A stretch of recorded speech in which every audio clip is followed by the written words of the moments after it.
called, but few are chosen. You are chosen, yes. When you are chosen, life is going to present you with certain challenges that exceed the challenges of the average person. Absolutely, absolutely. And I believe, we're here live with Mr. Ron Elliot, Star Smith, the menu. We're having a wonderful conversation here. You know him from the films that have been produced. Just recently, he was on, we were at the Black Film Festival together, and he was honored and awarded for one of his best screenplays, which was Quick Money. And that's just one of the many that he has been honored and featured. And I wanted to talk to him. We had such a great conversation at that festival, and I want to put a pin in where we stopped for the moment, because we addressed our audience for a second. But when we met, I said to you, you said to me, you were sitting in the back of the hall, inside the room, and you said, well, I'm not really sure if I'm going to win today. And I was like, what you talking about? You gonna win. You gonna win. This is your this is your season. You about to win this. And you was like, well, you know what? I didn't even prepare a speech. You remember this conversation? Yes. I didn't prepare a speech. You know, it's God's will. If it is so, so be it. He'll give you what to say. And you didn't even know that you were going to win that day, because it was something shuffled around, and it was like last minute or kind of quick microphone check or something of that sort. Yeah, they when I walked in, Darren walked up to me and said, "Hey, you're not gonna see Quick Money on the screen, but it's gonna be okay." And I didn't know what that meant. Right. You know, I was like, okay, because it was nominated. Yes. So I'm like, dang, did they make a mistake? Like, did they mean not to nominate me? Did I or, show? you know what I mean? Right. And so I wasn't sure what that meant. Yeah. And I mean, but it was cool because I was just happy to be nominated. Absolutely. Like, it was we got nominated for like 5 things, and it was all 5 first. I got nominated for Best Director. I never directed a movie. Or I did a documentary right before that. Yeah. That was my first feature. That was the first script I ever wrote. And we got nominated for lead actor, lead actress, and supporting actress. So in my mind, you know, I would have been happy if anybody won anything, right? With your name attached. Yeah, because it was just like, yo, like I participated in that. But we didn't. Oh, we got nominated for Best Film. But they had a hidden category, which was the screenplay. Yeah. And that was never mentioned in the nominations. Right. And so when he said, like, when it got to the end, it's like they did the same presentation twice. And I was like, wait, y'all already did that. Yeah. You know what I mean? So we didn't win Best Film, so I'm like, hey, I guess they made a mistake. They didn't mean Put you on that list. to put us on that list or Right. something, you know. Then they did the screenplay, and it went from, you know, I was happy to be nominated for Best Film. When you look at Best Film, it's you and everybody involved, right? Collaboration. Like, it's not just you. Gotcha. To win Best Screenplay was different because that was like my work. It was my effort. That was the hours I spent every day writing and having conversations to research, you know what I mean? Your handprint was all over. That was all me out my brain, you know what I mean? So that was it was really rewarding. Yeah. And later that day, I had a conversation with Dennis Reed, the king of the movie industry. Shout out to Dennis Reed. Thank you for putting on such a great festival. We richly enjoyed it as a viewer, as an audience, as a participant. Dennis Reed, Sarah Brown, shouts out to you guys. You did phenomenal work. Yes, thank you. A lot. But he said, hey man, how does it feel to win an award for your first? You know what I mean? Like, cause he knows this. Me and Dennis go way back. So, like, he knew this was my first. He knew This your baby. He knew that I never done this before, because he helped me organize things. You know what I mean? So it was like, I was like, yo, bro, it feel unreal. Like, I just can't believe that people got it. Right. Because you just don't think. You know, you have your thoughts in your head. Yeah, of course. And you're of like, course. man, do people really, are they really get going to this? get it? Right. You know, and I knew they got it once I we saw the movie in the premiere, Yeah. and I was able to go in the theater and watch people's reaction. And they laughed when I wanted them to laugh. Yeah. And they got upset when I wanted them to be upset. Yes, And they yes. supported the characters I wanted them to support. Yes. I knew then, okay, I did a good job. Yes. But to get nominated for it and to win something Yeah. was just confirmation, you know, of the gift. You know, Yes. like I think I said in the speech, like I was just thankful to God that He Yes. gave me the opportunity to create Yes. and to be creative.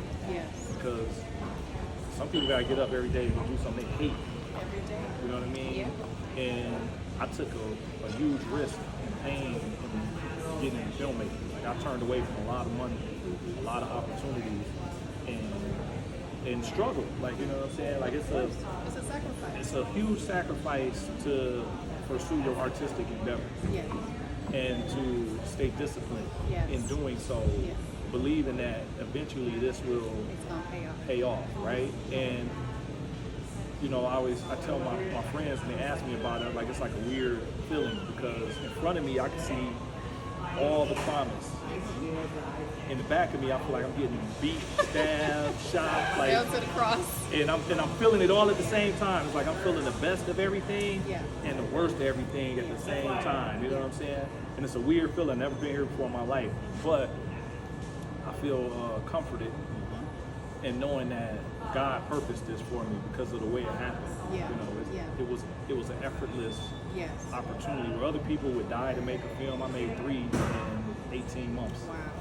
You know. Do you think that there was an acceleration on the anointing of the gift to do that because of the labor, the effort, the sacrifice, the consistency that you had in other projects? Do you feel that there was just an acceleration on the anointing to produce that much in that season? Yeah, actually, I think so. It's over the years, some people will look and say, "You've done so many things." Because I'm an entrepreneur. Yeah. I'll go do something, and I like it. Do something else. Yeah. Love it. Stop working. Do something else. See something I'm interested in. Let me try it and see if I like it. Do something else. And so over time, I've had these different businesses that done all these different things, all these different experiences. And I used to get criticized. Yeah. You're a jack of all trades, master of none. You always switching up, blah, blah, blah, right? Yeah. But I always looked at it different. One, I looked at it from a standpoint of I'm not anchored to a thing. Nobody owns me or controls me. I'm not a slave. Right. So if I want to do something, and that's what I want to do, I'm going to do it. Why not? If it works, cool. If it don't work, I'll do something else, right? Additionally to that, I looked at all people who I viewed as great, Yeah. and they were the same way. Same way. Then in addition to that, I looked at God pointed me to a book. I can't think of it. I think it's called The Joseph Effect or something like that. And it was talking about Joseph and Yeah. like his journey. And Yeah. the guy in it was talking about all the jobs he had and what he learned from every experience. Like the gentleman, the actual author, Yeah. all before getting to the place of writing this book. All the different jobs he had and how it helped him write this book. Yeah. And yesterday in my devotional time, I was doing a devotional by Robert Greene, 48 Laws of Power, and he was talking about all the jobs he did Yeah. before he wrote that book, right? And it was like a culminating thing to me, circling back to your initial question, is when I used to mentor kids, I used to do workshops, and I would talk about transferable skills. And every experience you have, you should take it as a learning experience, and then you add that to your toolbox, and you take it with you to the next opportunity. And the gentleman who wrote the Joseph, whatever, I don't know if it's the Joseph effect, I'll get back to you with that. But he said a similar thing, and it was like confirmation for me that that's how things are. So it took me being owning a tax business. Yeah. It took me being a personal trainer and a coach and mentor. It took me being in design Yes. and consulting. It took me being in real estate, being able to do development and deals. All of those things helped making the film Yes. easier. Absolutely. So when I made quick money, when I made quick money, the consensus was, it's like you've been doing this all your life. And like you were supposed to do this, or this your first time doing this? Like people That couldn't surprises believe that. people. Yeah. You know what I mean? Yeah. But to me, I didn't know what I was doing. But God had already gifted me with these opportunities to learn. Yes. And those opportunities to learn, I was able to harness them together and then put together a team of people Yeah. who could see the vision. Absolutely. And in leadership, one thing I learned is, you know, I was having a conversation with a friend yesterday about leadership, is people think of leadership as dictatorship. The leader is in charge. They tell you what to do and this, but leadership for me is example. Yes.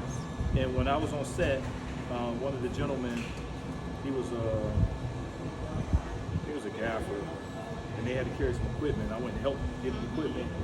And hey, you all right? You need anything? I get you something to eat, some drink. And he said, no director has ever stopped to talk to me. But leadership to me is do what's necessary to get the job done.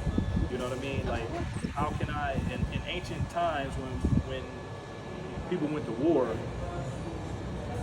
prior to Europeans, the king was in front. Yes. You know what I mean? He Yes. was leading the charge. You know what I mean? It's like, I'm going to lead my people to victory or death. Absolutely. And so he wasn't in the back No. and pushing But y'all everybody get- else like, y'all go get murked first. And then once y'all all die, I'm going to go hide and then go ask for asylum somewhere else. No, he was out front. And so that's how I view it. And I feel like God gave me that opportunity, you know, Yes. to do so, to accelerate Yes. that moment, because it's rare in life that you feel like everything is lined up for you. Absolutely. And at this time, with Die Will He Die, the documentary first film, with Quick Money, the upcoming film Hold It Now, that's the next film we'll release. That's a family film, and the film we start filming this fall called Elliot. With all four of these movies, the provision was available. There's people out here that's been making movies for years, went to film school, or want to make movies for years, and they never get the provision. Yes. They never get to make their first film Yeah. because they can't find the money.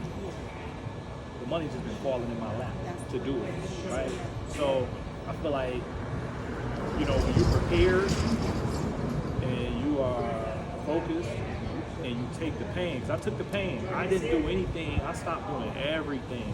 I haven't made money in 3 years, legitimately, For sure. to do film. I still ain't made money off one of my films yet. So if y'all try to tax me because y'all think I got some money, I Right. ain't got it. Hold on, just hold I'm up. still low budget. Yeah. Work with your boy, you know what I'm Right. saying? Hold up on that for a second. But Yeah. it's It's coming. I know that the provision, because the provision has been provided, like the seed has been given to me, Yeah. so it can be sold. Yeah. I know a harvest is going to come, Absolutely. and I just got to be a good steward of that gift Yes. and keep providing opportunity, keep encouraging people, Yeah. like like Imani, that's a loyal soldier right there. You know what I mean? She's going to be a great filmmaker. Absolutely. To be able to position the people around me, the people that believed in me Yes. so much that they, like in her case, her and Aria Moody they were my assistant directors on Quick Money. I mean, she took the job. I had no money left in the budget, right? And she said, I just want to do it. She worked for pennies. Yeah. I'm talking about pennies. I couldn't pay my kids to work for the amount of money she worked for. But she believed in it and wanted to do it so badly.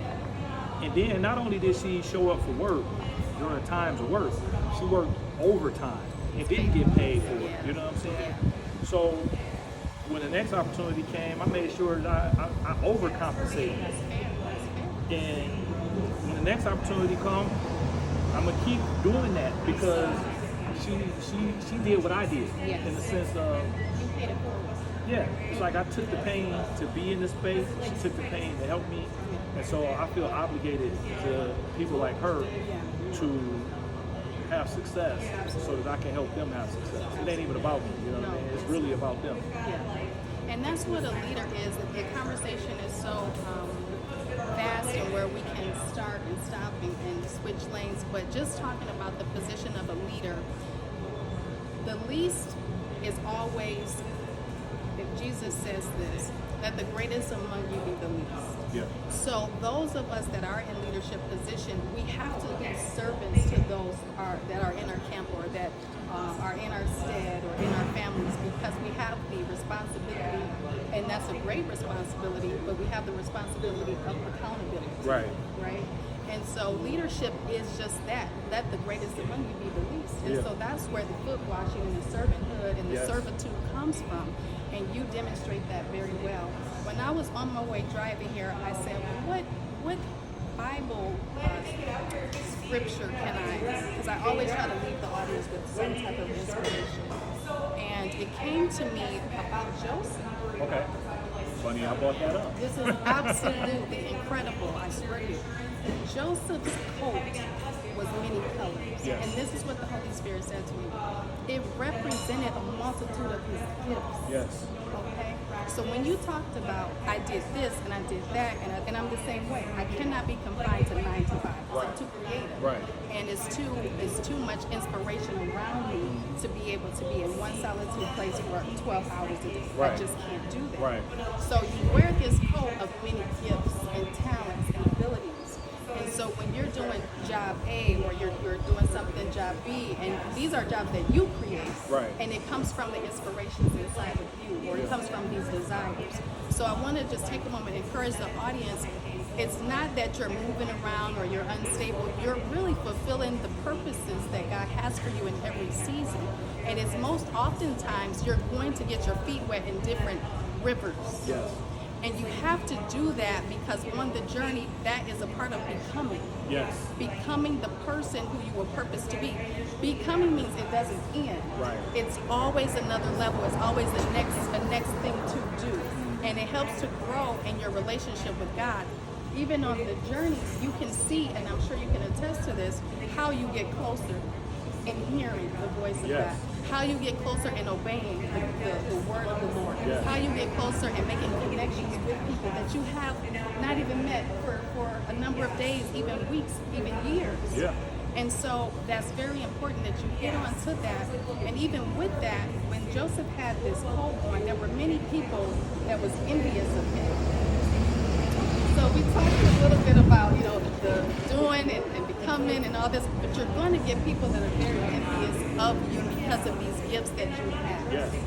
Can you talk a little bit about how to manage still being who you are, but also combating against some of the friction that comes against you when you're wearing your coat of many gifts? I think, so I'm a little different as a human being, okay? God gave me a little extra serving of, I'm just going, I don't give a, Right. I got to pour me a little bit more of that, right? So for me, Jay-Z got this rap line. I think he says something like a couple mistakes here and there, not always right, but I'm always real. That's how I sleep at night. And it's kind of like that for me. It's like I judge myself by God's measurement. And so I always judge myself by God's measurement and not by man's measurement. Absolutely. So when people show signs of envy or jealousy, or say things that to attack or try to hurt me, Defame your character. yeah, say things about me that are untrue. Right. Of course, your first impulse is to defend yourself, right? You're like, that's not true. It's not, But what I've learned is to be still, and listen, because God will speak to you and direct how to handle the situation, right? Like I had a situation yesterday where somebody made me uncomfortable, and my flesh response was, who you talking to? Like, you're talking, who you talking to, You right? really want to get up in this today? But spiritually, I had just left Bible study. I was full, right? Spiritually, it was like, you're going through it. I'm gonna let you have it. You know what I'm saying? Like, I'm gonna let you have it. Because And my friend was like, yo, I'm so impressed. It was like I didn't see you exhibit any emotional stress in that situation. You know what I mean? It was like, that's refreshing to see that you didn't get emotional about it, right? You were just so calm. And they said that. That's spiritual growth. Yeah. And that comes with adversity. You know, I've had a lot of adversity in my life. But I've always, once I got enlightened and understood that we're not wrestling against flesh, but we are wrestling against spirits and principalities, you know, things not in this world, right? Yeah. Once I was able to rationalize that, I'm able to look at life through that lens. You know what I mean? And that doesn't mean that I always got it figured out. Yeah. And it doesn't mean that I always get it right, because I'm human. So sometimes I might respond in a way I shouldn't. But because I am governed, like the scripture says, you know, don't quote it, I don't know the exact scripture, but I know it's in the Bible, that God's children hear his voice. Absolutely. And so, and the voice of another they don't follow. And so I hear God's voice. Yeah. So in my life, I always tell people I find moments of either confirmation or correction. God is always showing me confirmation or correction. It's like I walk and I'm about to do something wrong, and it's conviction right there, like that's not the right thing to do. Yeah. You know what I mean? Or I do something and it's like, that's the right thing to do. I can feel so compelled to do it. Yes. Even if I don't want to do it. Mm-hmm. I do it, and then there's a reward in it that I didn't even expect from being obedient. Yes. So I would say to deal with jealousy and envy, one is to understand your source. That's You know what I mean? Like, seek first the kingdom of God and all his righteousness, all these things be added unto you. Yes. If the things added unto me is peace, if the things added unto me is joy, if the things added unto me is protection, if the things added unto me is wisdom, knowledge, and understanding, then what anybody else thinks or how they feel or whatever actions they take, I'm not responsible for. Absolutely. I'm only responsible for governing myself Yeah. and having self-control and putting my thoughts into submission and aligning them with what God has purpose for me. And so the short answer is ignore them. Ignore them. But That's the best way. that's the short answer. That's the short answer, but the long answer was very fruitful also, and it shows your level of growth and maturity. And the maturation of your process has brought out this different level of a person and a personality of who you are. How, and this conversation is going in so many different levels. We talked about being chosen or called. I believe that when you're chosen, you don't have a choice. Okay. If you had a choice, you wouldn't be chosen. Yes. You see what I'm saying? Yes. And so you talked about you being chosen versus called. Yes. So you aren't your own person to some degree. You have a will still. Yes. But you're chosen, meaning that, okay, I've chosen, I've anointed, I've appointed you to do this. Yes. I've destined you to do this. Yes. You can't do that and then think you're going to get the benefits and the reward of this. Exactly. Tell the people a little bit about the sacrifices that come with being chosen.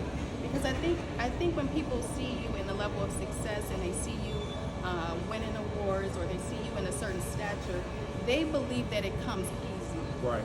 Right? Yeah. It's just like you skate across the floor and you just have all this gold glitter dropping on you everywhere. Right. But talk about the sacrifice of being chosen.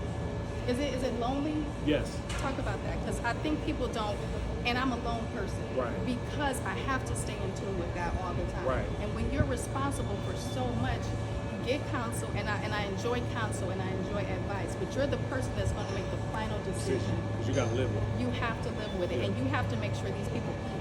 Right. And live, meaning that you watch the enemy from every angle. For so many people, Yeah. you have to leave as Jesus did and go away in a solitude place Exactly. to pray. Exactly. So tell the people a little bit about the walk of being chosen. It's not always where you're going to be with your friends. Right.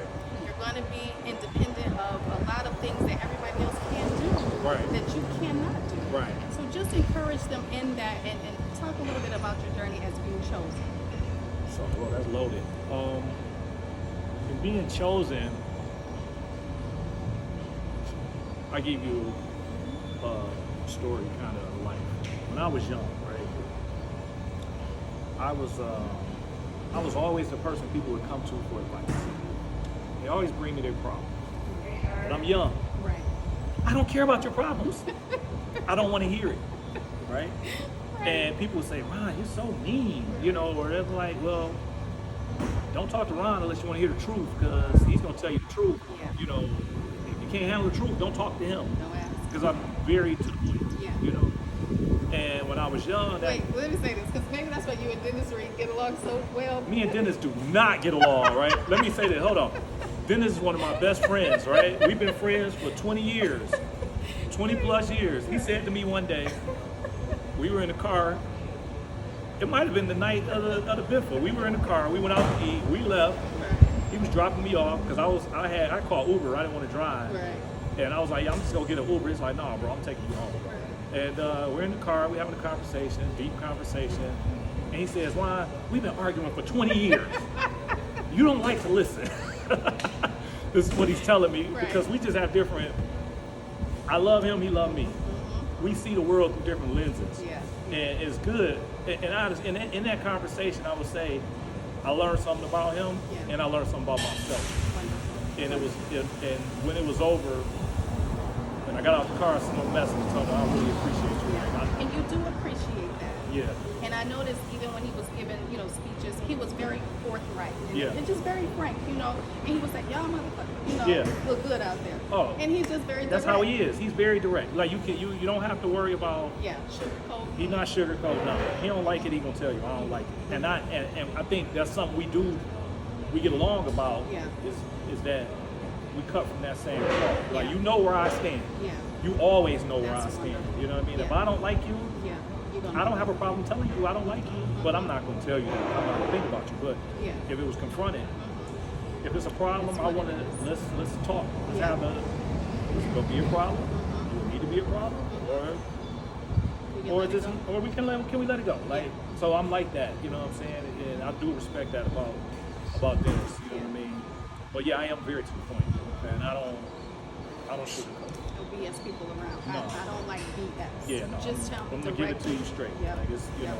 So in that, being young and being like that, I would be frustrated that people want to talk to me all the time about their problems.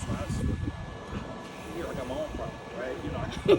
I got all my own problems. So I'm trying to figure out my stuff. Why do I need to help you figure out yours? You know what I mean? Right. When I got saved and God started working on my heart real heavy, I started to understand that God gave me a measure of wisdom. And I started learning about spiritual gifts. And I started recognizing that God was sending people to me so that I could help them. And I felt obligated.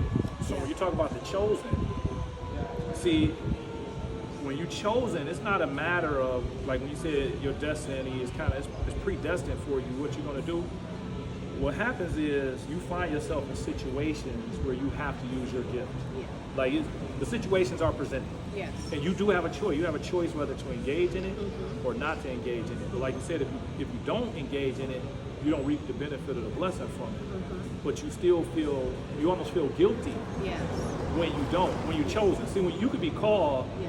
and you could come, like, yeah, I don't have nothing to do with that. And you can Yes. walk away from it Yes. and you don't feel any obligation to Absolutely. it. But when you're chosen, you feel obligation to it. So when I was younger, and in my walk, I was obligated. The young guys in my neighborhood, I see them out in the street. Hey man, come on my backyard, play basketball. Y'all need to be out here in the street. You know what I'm saying? And I would spend time with them. I would be a father to other people's children. Wasn't my kids. Right. I got all girls, but I got a lot of sons out here. There's a lot of people touched my heart the other day. A young guy I used to mentor, two actually. They're in the movie business. Okay. And they score and compose music for movies. Travis and Zoe are the names. And I think they did music for. Don't misquote. Look it up. I think it's Bond Money. It's one of the movies. But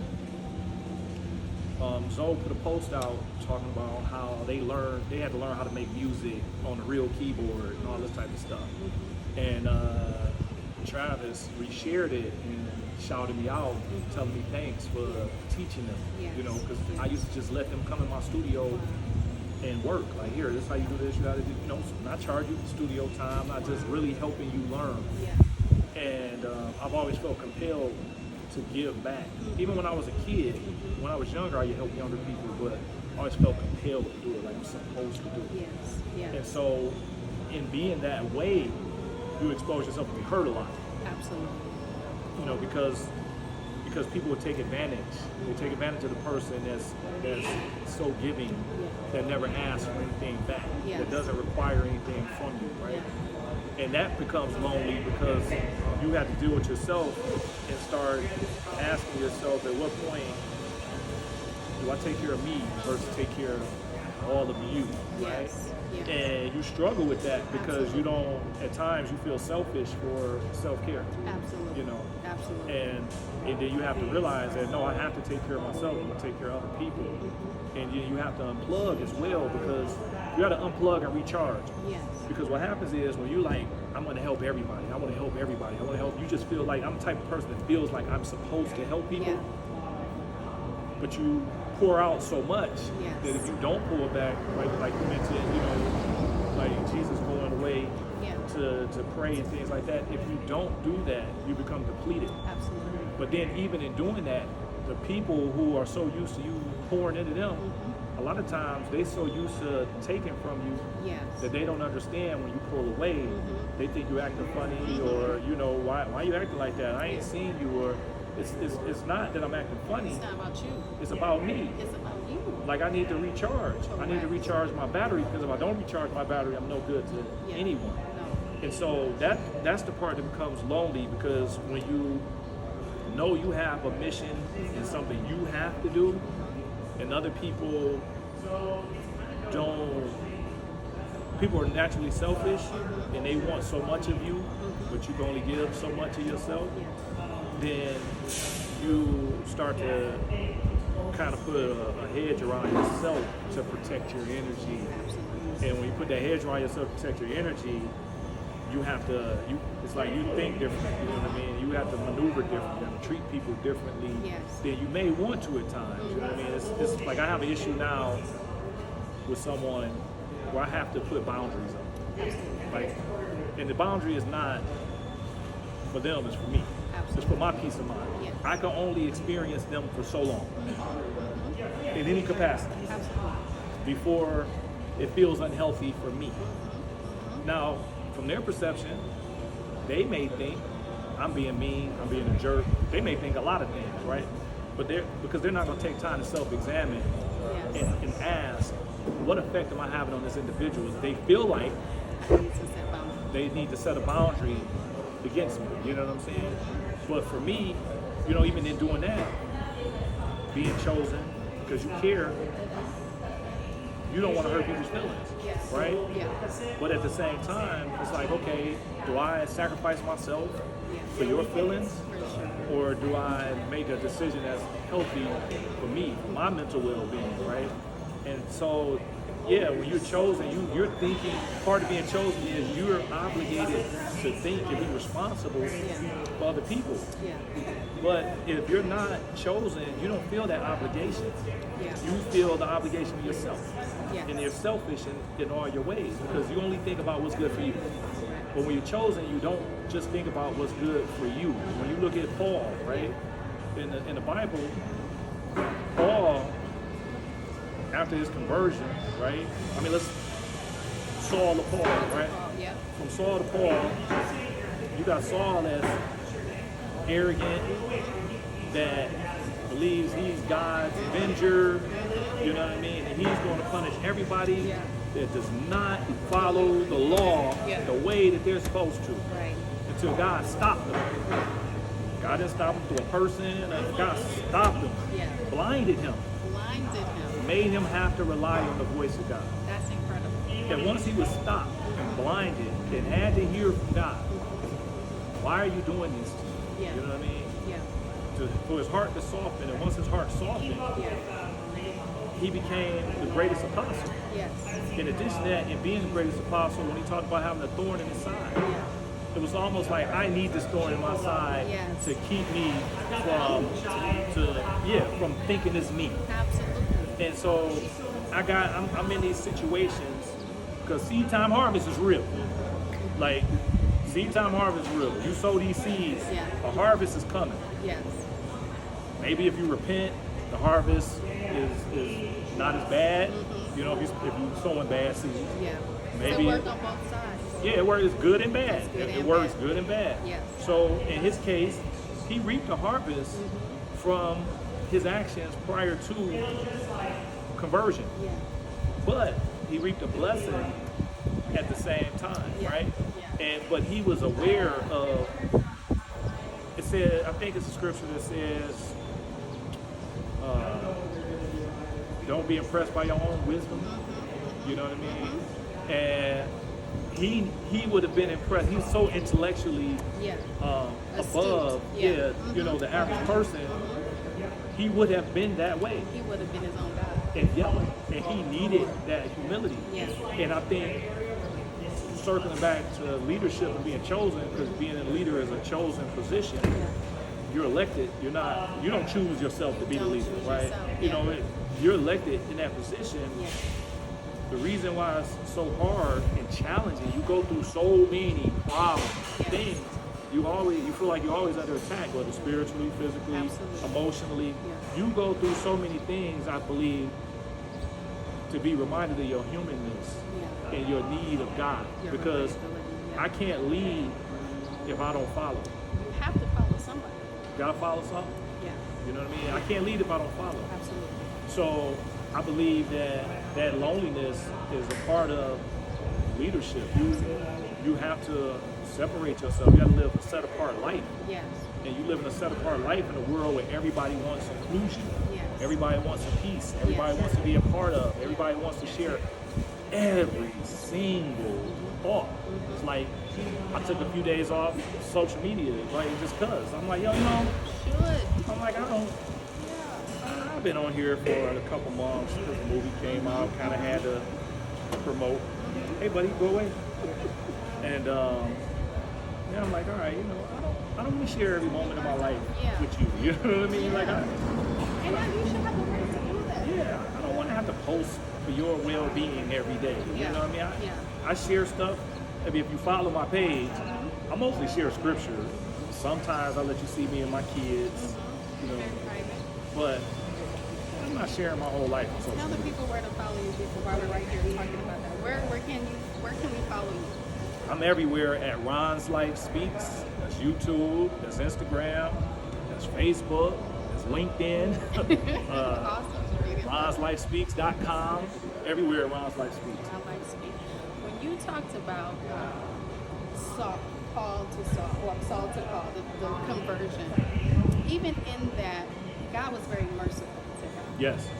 God was very kind to him. And I remember when God kind of knocked him down, he said, Master, is that you? Yes.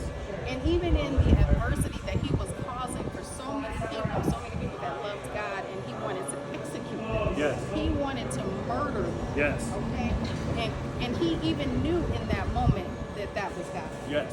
So you can be in situations where you're total in agreement with the enemy, but you know something that's different about something, and you know that's God.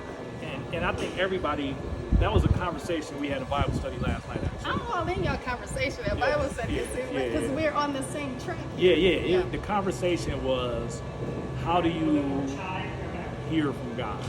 Like that was kind of the prompted conversation.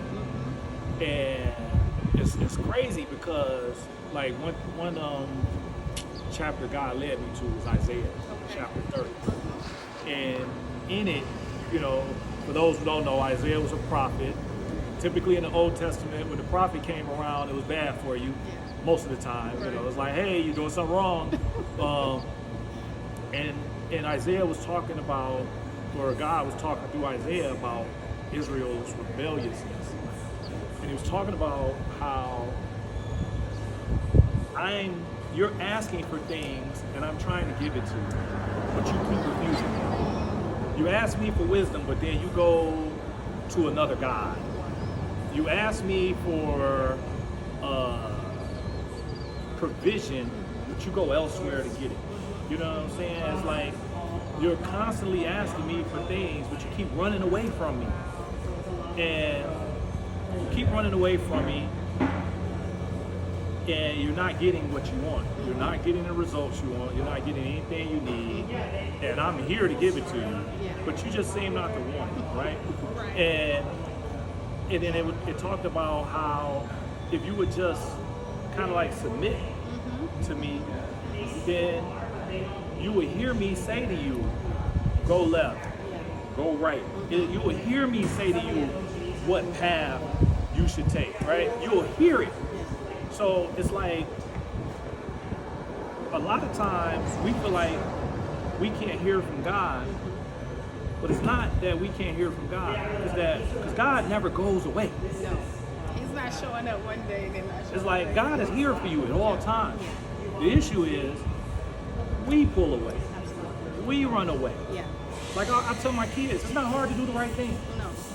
We hear that it's hard to do the right thing. It's so hard to do the right thing. Oh, it's really not. It's not. It's a matter of small choices. Absolutely. Do you have challenges? Yes. Do you have temptations? Yes. However, you still have the power to choose. I say this all the time. There are things that I want to do. Yeah. I just want to do them. Yeah. Because I'm a person, and you have a will, you have a flesh. Yeah. And there's things that I do not want to do, but Yeah. I have to do. Yeah. And people think because you're saved or that you love God that you're supposed to be this perfect person, Right. and that you have to walk this straight line Right. everywhere and every day. And the thing is, the difference in that is that you serve the perfect God, Right. where He's perfecting you. And perfecting and completing you, helping you complete your journey and be fulfilled. Yes. Because a lot of people hear that. A lot of people take what they read in the Bible for strictly face value. First off, don't do that. Pray, ask for insight. Yeah. But some things you got to dig deeper into what it really means, right? And you know, one of my friends at Bible study was talking about yesterday that people think that there's a destination, like, and she said the destination is death, right? That's the destination. That's inevitable. That's gonna be. Don't focus so much on the end of it. Focus on the journey. Yeah. Focus on, as you said, who you are becoming. Yeah. Take your adversities. In that same verse, he said something as along the lines of, I served you adversity for food, almost. It's like you have these challenges, and despite these challenges, I gave you these challenges because you were rebellious, but I still was here for you after. Yes. You had to go through this challenge. I had to give you this because you chose to go the unbeaten path. You know what I mean? When I rolled out the red carpet for you, say, hey, all you gotta do is walk this way. You chose to go that way. I knew what was gonna happen to you. I knew you was gonna get beat up. I knew it was gonna hurt. But I'm here. I'm here to accept. It's like a child, right? I was telling them last night. I said I got a deeper understanding of the love of God when I had children. Because when you had children, unlike the people who I didn't want to give advice to, unlike the people I stopped talking to when they're not listening to them, you can't stop talking to your kids. You cannot. You And know, you want them to get it. you want it so bad to get it, and you feel pain and hurt when they don't get it, when they do have the struggles. But you also understand that they gotta have the struggles. They have to. But you have to instill in them that understanding, and knowledge, wisdom, and that power, so that they can go through it and still stand afterwards. And then you're still there waiting for them with open arms. Yeah. And you know that helped me in my humanity and having compassion, was because it's like I can write a person off, but I can't write my kid off. Like I can't do it. You know what I mean? And it made me understand the sacrifice that God made, and you know, because somebody asked me why God didn't just make everybody perfect, like why let us have will? And I said, well, if that was the case, I said, imagine this. I actually was talking to my daughter. I said, imagine that, I said, I want you to have better than me, right? I said, I know what I know, I gave it to you, right? I want you to take it further, right? I said, my perception of God is God created us in His image and likeness. We were supposed to take it further. Yeah. We failed, Yeah. right? But because He loved me so much, He you want to give me another chance. Yes. Right? Same way when I teach you something and you don't really do what I asked you to do, or you stumble, and then you come back, I love on you, Yeah. and I send you back off. Do On it your again, way, yeah. because I still want you to do better than me. Absolutely. And even in scripture, Jesus said to the disciples, "You do greater works than these." Talking about himself. Yeah. So, you know, me being somebody that understands that, understanding the power that we have, and embracing that power, Yeah. right? I try to implore that power in my everyday life, because that's how we're able to be the way we are, to create, to be able to take nothing, to take a conversation and turn it into a script, Absolutely. take a script to turn it into an actual film. You know what I mean? Like that power. And I think we have to learn first that power comes from one source, and we need to tap into that source Yes. if we want our life to be better and the lives of the people around us to be better. That's our responsibility as leaders. As leaders. Which I don't know how we got back to that. Yeah, well, that's the topic of the day. It seems to be. It's been so many jewels and gems that you've given our audience. We know that in leadership you're going to have adversity from our conversation. We know that in leadership you're going to have trials and tests, and that's to make you the person that you need to be throughout the journey. We know that in some situations you're going to be tested. And we know that as Joseph, you wear a coat of many colors and gifts that was given to you by God, and not to be ashamed to walk out those gifts and those purposes. And in those times where you feel like, you know what, I don't know what to do, you have a CIA system. That's what I call it, a Central Intelligence Agency in you, which is the Spirit of God, and He's always going to lead you to the next thing. Right. And when you get to a door, I've learned, even just picking up some of the revelation here, you walk through the hallway. You're at a door, but you have to walk somewhere. Yes. And most people ask for God to do an opportunity, or they ask for something that they want really big, and God will present that, but He'll allow you to walk through that process to fulfill the big thing behind it. Right. And so be careful what you ask for. Definitely. And be patient when you get it, because you got to develop the character to keep it. With that being said, you talked about boundaries. Yes. And boundaries are another level of keeping yourself safe. Yes. How well does boundaries and keeping yourself safe go with mental health? Let's talk a little bit about just the mental health aspect of boundaries. So, boundaries for me is something I've had, but didn't have a definition, or it wasn't defined. You know, I had certain rules set about myself, you know, that just certain things I'm gonna do, certain things I'm not gonna do. I've always been that way. But in terms of mental health, boundaries became really prevalent for me within the last year, because like for the first time in my life, I started suffering from anxiety. I had it really bad. Anxiety, I probably was depressed. And I had to examine why I felt the way I felt. Like, why am I feeling this way, and what's triggering me?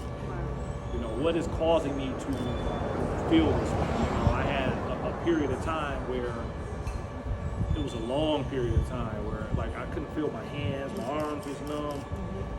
You know, my chest was like tight. I just was like, oh, and it was unusual for me, because I'm not an anxious person by nature. I'm not, you know what I mean? I'm very much in control of myself, and I didn't feel in control, and I couldn't get it to stop.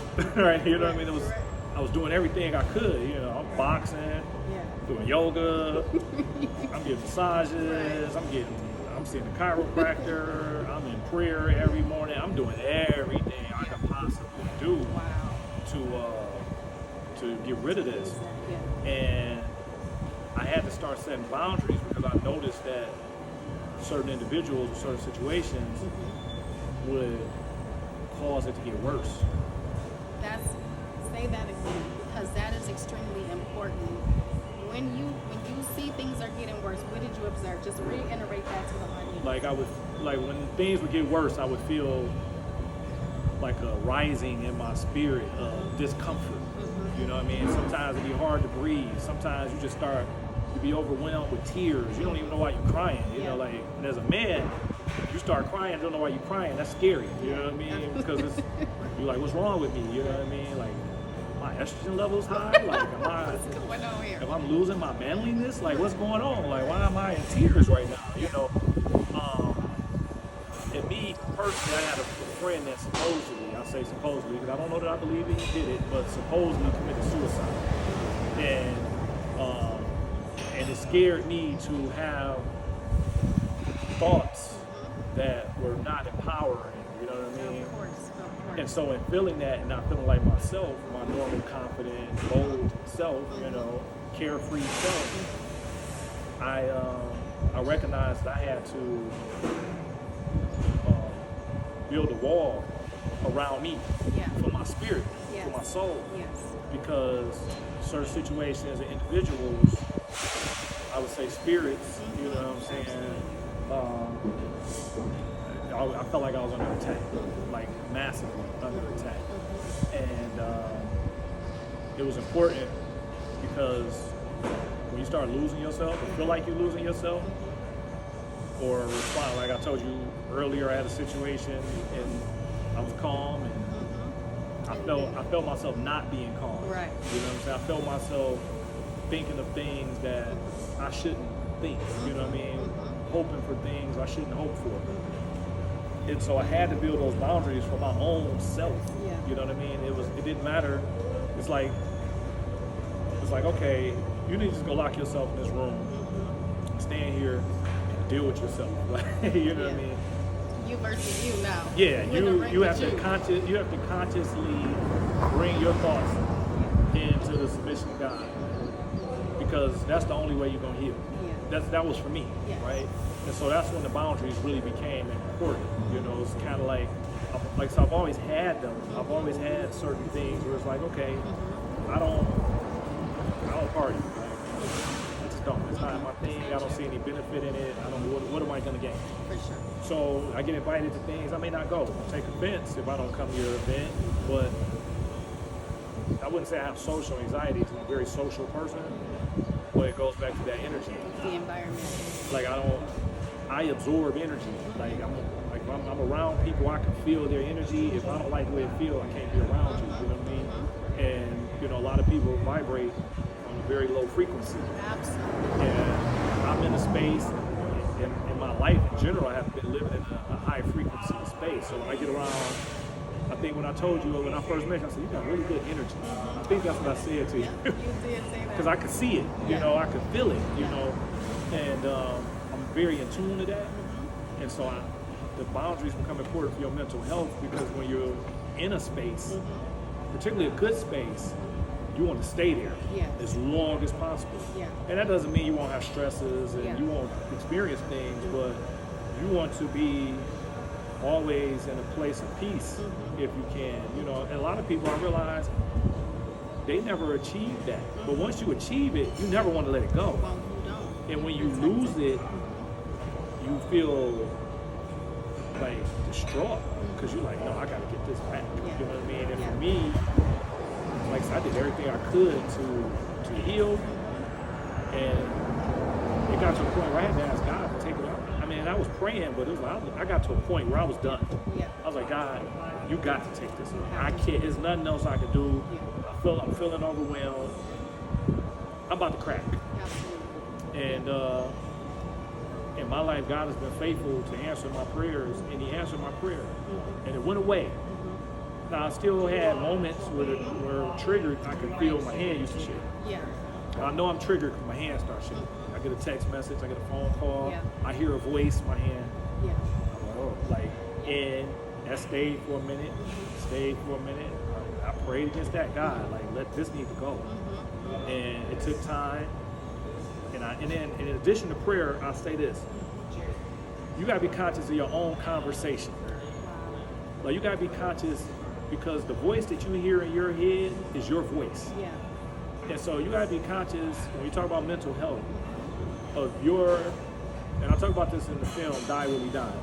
You gotta be conscious of your programming, your input. And the input of your own voice is the strongest input that you will ever have. Any other voice? The voice the things that you tell yourself is going to influence your body in ways that no other thing does. Yeah. And people take that as hocus pocus, as magic, all this, but it's true. It's just science. Yeah. Science is what I'm telling myself is going to keep permeating in my thoughts until I start to believe it. When I start to believe it, I'm more likely to act on what I believe, because if I don't believe that I can write a movie, I'm not going to do it. But if I tell myself I can write a movie, I might not write it that day. I told myself I could write a movie 20 years ago. I never wrote it. You know what I mean? But I knew that I could write a movie. You felt that in you. When I decided to write a movie, I felt like I was going to write the best movie. I felt like that. I'm like, I'm about to write a great movie. Right. You know what I mean? Like, so. You develop a belief system. Yeah, it's internal. It's like an internal navigation. Absolutely. If the Wright brothers, which they weren't the first, but I'm just using them as an example, if the Wright brothers didn't think that they could fly, they wouldn't have tried to build an airplane. But they believed in the possibility of man flying, so they took the time to figure out, how do we do this? And then they figured out how to do it, and they did it. You know what I'm saying? But that came from the internal conversation. Absolutely. So, the internal conversation I have with myself is, I have to heal. Yes. I have to be whole. My kids need me to be healthy. Absolutely. I cannot have anybody or anything influencing my behavior. I have to be in control of my behavior. Yeah. I am in control of my behavior. I am in control of my feelings. I am in control of my emotions. I have the power. I had to have that conversation with myself daily. Yeah. In addition to God, give me the power, the energy, the support, the comfort. Yeah. Give me the things I need to overcome. When I'm weak, be strong, right? Absolutely. I had to do that too. But what we do is we try to shift everything to God. We want God to do all the work. Yeah. Yeah. But God already did all the work. The work is finished. It's like alchemy, right? God already made air, grass, dirt, trees, Yes. the rock. Yeah. Like, so all I got to do is figure out how to pull it together Yes. to get what I want out of it, right? And once we realize that, you know what I'm saying? Like, once we realize the power in that, then that's when we elevate leaps and bounds. But you'll never understand that power unless you set yourself apart, pull away Yes. from the outside influences Yeah. that are shifting you or nudging you or attacking you or whatever. You know what I mean? You got to separate yourself. And so that's where the boundaries become important for your mental well-being. Because you Yeah. have to be able to learn how to manage Yes. your emotions Yes. and your thoughts. Yes. You know what I'm saying? What you think on expounds. So a man thinks, so he is, right? Yes. Yes. So if you're constantly thinking on what's wrong with you and where you lack and where you're inefficient, and then you become those things because that's all you focus on. You're not thinking about the beauty of life. You know what I mean? So you're not thinking about the beauty of life and what it has to offer you and the things that you can gain and what love is and what joy is and what peace is. If you're not focusing on those things, you'll never have them. But if you focus on those things, appreciate those things, it's a beautiful day. Yes. The sky is blue, the Yeah. clouds look amazing. You know what I mean? It's very calm. If I was a photographer, I might take a picture of that water tower or whatever that is. I'm like, oh, that's a nice picture, right? Yeah. If I focus on that, everything that's going wrong right now matters a lot less. Absolutely. You know what I Absolutely. mean? And so you got to put a boundary on your thoughts. Yeah. Put a boundary on your thoughts. You got to put a boundary on your thoughts. What am I going to, every day my kids and I say this confession. I think on things that are good, pure, perfect, lovely, a good report. It's scripture all day. Anything that has any virtue, Yeah. I think on those things. Yeah. So when I find a thought Yeah. that comes into my mind that's not serving to that, I have to shift. I have to consciously stop myself and find something good to think about. Yes. Find something lovely to think about. Yeah. Find something pure to think about. Fortunately for me, I got 4 beautiful daughters. 4 insanely beautiful daughters in spirit, Yeah. in joy, in Yeah. kindness, and love. that whenever I feel lost or down, I look at my kids, I hug my kids, I tell my kids how much I love them, and I edify them, and to see they smile brings a different kind of joy that blocks any negativity that I may personally be experiencing. And maybe you don't have 4 beautiful daughters, but you got a mama, you got a brother, a dog, a sister. I mean, you got something you're working on, you know, something you're building. Maybe you love your work, and your work is fulfilling. You have something that you can replace whatever negative thing is happening in your life. Use that as your boundary. Absolutely. It is incredible that we were able to mix scripture with conversation and make it relative, because the power in which you spoke, you have to have affirmations. The affirmations have power within themselves, and it's developing your belief system.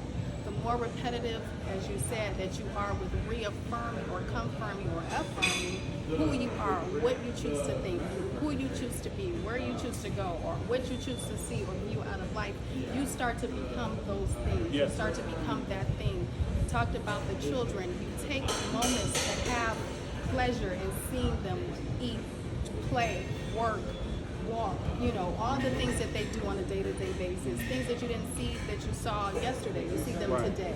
And so you start to appreciate. So gratefulness and appreciation also goes with helping combat some illnesses that we experience mentally through trauma. Because that's all it is. And I noticed also when you talked about taking a moment to get out in the atmosphere, in the environment, bringing the sun into wherever you are makes such a big difference on your spirit and your happiness. And even as we set out here, it was very kind of gloomy, so to speak, to start because it was raining. The more that we instituted the spirit and the more that we talked about well-being, now the sun is starting to come out. And you start to attract people like that. Just as the sun starts to come out and shine light on you, when you go out, you're light. And that's what we experienced when we met at Biffa. You attract the light that you are. And you bring that healing energy to other people. And before you know it, you're exchanging healing properties. And what was once broken or fractured in me, now I'm connected with you, and now that starts to reshape and take identity and healing. And another thing that I noticed, which is very important, you have to be aware of when something is going on. And you have to identify that and speak that. Okay, I see this is happening. What's going on here? Alarm, alarm, alarm. And if you continue to ignore the alarm, the situation, or the illness, or whatever the trauma is, it gets worse. Setting a moment to identify what's going on will help to start the healing process and accelerate it faster. Because now you're confronting.